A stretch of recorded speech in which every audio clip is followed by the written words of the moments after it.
ফারহান আহমেদ জোভান অভিনীত রূপান্তর নাটক সমালোচনার শেষ প্রান্তে।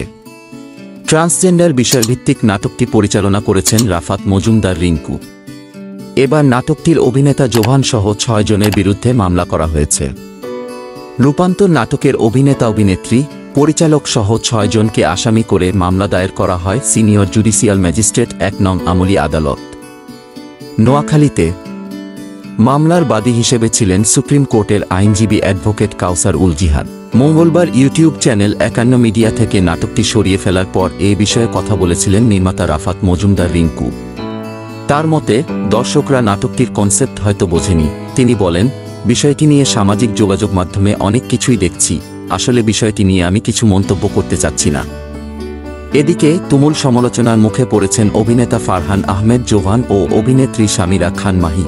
দর্শকদের অভিযোগ, রাফাত মজুমদার রিংকু পরিচালিত এ নাটকটিতে ট্রান্সজেন্ডার ইস্যুকে প্রমোট করা হয়েছে।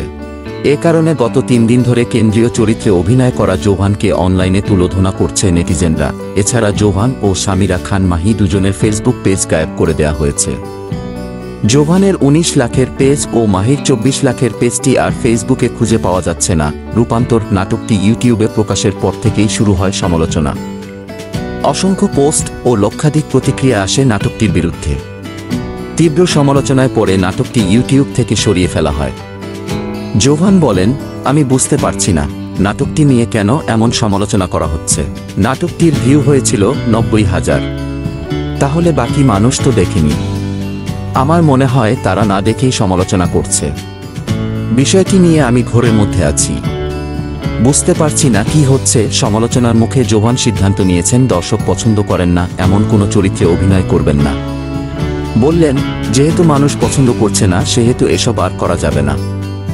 এরপর থেকে এগুলো আর করব না। নেটিজেনদের কিংবা নিজের অনুসারীদের উদ্দেশ্যে কোনো বার্তা আছে কি না জানতে চাইলে জোভান বলেন, আমি ভেবেছি এটা নিয়ে একটি বিবৃতি দেব। ওই বিবৃতির মাধ্যমে আমার কথাগুলো জানাব। জোভান ছাড়াও রূপান্তর নাটকে প্রধান নারী চরিত্রে অভিনয় করেছেন সামিরা খান মাহি। এতে আরও অভিনয় করেছেন সাবেরি আলম ও সমাপ্তি মাসুক।